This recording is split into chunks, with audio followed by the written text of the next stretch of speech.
पुणे की एक डॉक्टर्स की एक टीम आई है और वो यहाँ पे लोगों का इलाज व मुआवजा कर रहे हैं। वो काफ़ी लीडिंग डॉक्टर्स है और इस सिलसिले में वो है वादी के मुख्तलिफ इलाकों में जाकर खोज के इश्तराक से वो यहाँ पे फ्री मेडिकल कैंप्स का इनेकाद कर रहे हैं और लोगों को जो मुख्तलिफ शोबाजात से वाबस्ता डॉक्टर्स हैं वो उनका इलाज व मुआवजा है वो मुफ्त में कर रहे हैं और उनमें अद्वियात भी है मुफ्त तकसीम की जा रही है। तो इस डॉक्टर्स टीम की जो प्रेसिडेंट है डॉक्टर जबीन पठान जो प्रेसिडेंट है इस डॉक्टर्स एसोसिएशन की, जो पुणे से आए हैं, इसकी लीड कर रहे हैं, तो हमारे साथ वो मौजूद है। इनसे हम मज़ीद इसके बारे में जानना चाहेंगे। डॉक्टर साहिबा, आपका खैर मकदम है भारत में।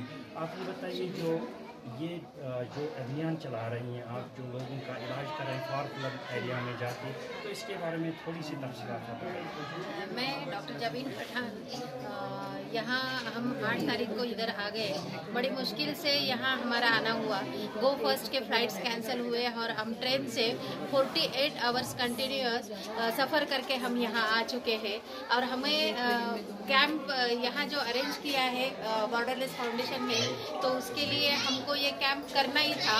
बड़ी मुश्किल से कोई भी दिक्कत आ जाए पर हमको कैंप करना ज़रूरी था। हमारे पूरे सब स्टेट में हमारे नीमा के ब्रांचेस हैं। मैं पिंपरी चिंचवड़ की प्रेसिडेंट हूँ और पिंपरी चिंचवड़ में हमारे 2000 तक मेंबर्स है, डॉक्टर्स एसोसिएशन है ये। और हम चाहते हैं कि डॉक्टर तो है, सिर्फ प्रोफेशन डॉक्टर है, पर हमको लोगों की सहायता भी करना है और इसीलिए हम यहाँ तक पहुँच गए। हम भाग्यशाली है कि यहाँ तक हमको आके और इतने सारे पेशेंट्स अलग अलग तरीके के हम यहाँ देख रहे हैं। रिस्पांस भी बहुत अच्छा मिल रहा है। मिलिट्री वालों ने भी हमारा बहुत अच्छा इंतज़ाम किया है। हम आप सब लोगों के शुक्रगुजार हैं।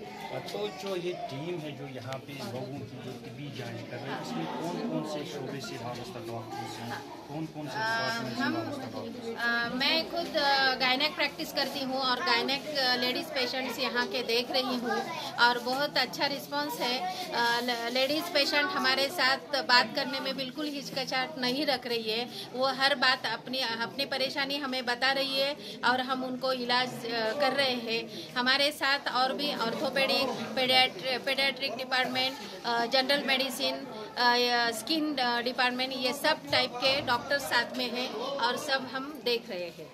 हमको स्पॉन्सरशिप मिली है मेडिसिन के लिए, तो 1.5 लाख की मेडिसिन हम खुद साथ लेके आए थे और वो भी हम डिस्ट्रीब्यूट कर रहे हैं मेडिसिन भी। जो लेडीज़ पेशेंट आए उसमें हमें एनीमिया ज़्यादा से ज़्यादा देखने को मिला है। हमने आयरन और कैल्शियम के टैबलेट भी हमारे साथ रखी है और वो हम दे रहे हैं। और एक दिक्कत हमको लेडीज़ में या जो पेशेंट्स में दिख रही है कि कॉन्स्टिपेशन के प्रॉब्लम से, यहाँ मौसम ठंडा रहने से लोग पानी बहुत कम पी रहे हैं, इसलिए उनको पेट साफ नहीं हो रहा है। तो हमने उनको कहा है प्यास नहीं लगती है तो भी पानी आप लोगों ने पीना चाहिए, कम से कम 3 लीटर पानी हर दिन पीना चाहिए, तो कॉन्स्टिपेशन की भी प्रॉब्लम कम हो जाएगी। दवाई भी हम दे रहे हैं। तो हम कोशिश करेंगे कि ज़्यादा से ज़्यादा पेशेंट देखें। हम यहाँ घूमने नहीं आए हैं, हमको ज़्यादा से ज़्यादा लोगों की सेवा करनी है यहाँ। शुक्रिया आपका।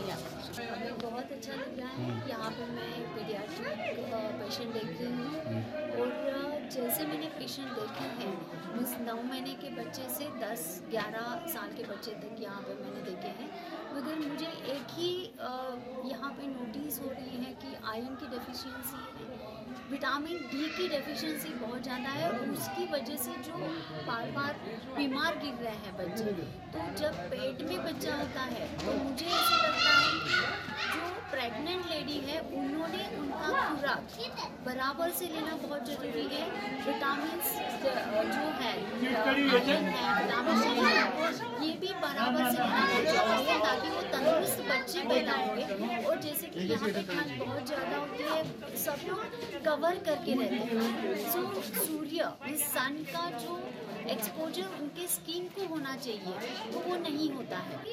हम लोग जो है ये अभी दवा देंगे, अभी का जो इलाज करेंगे, मगर उनको जब बार बार होने से रोकना है तो उसके लिए काउंसलिंग ही ज़रूरत है। और जैसे आपने बताया कि यहाँ पे एक उनका किचन गार्डन होता है, तो ये तो सबसे बड़ा दवाखाना है ना, उनके घर में ही तो बड़ा दवाखाना है। यहाँ पे अगर वो वहाँ पे उनकी अहमियत हम लोग उनको बताएंगे तो वो यहाँ पे आने का और दवाई लेने का भी उनको ज़रूरत नहीं पड़ेगा। और फर्स्ट मेडिसिन इज़ सबसे पहले एक्सरसाइज।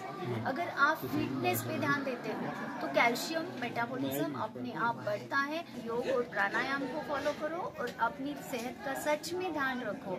छोटी छोटी जब तकलीफें, आप अपना शरीर जो है ना आपके साथ बात करते रहता है, तो शरीर की सुनो और वैसे भी। शुक्रिया आपका।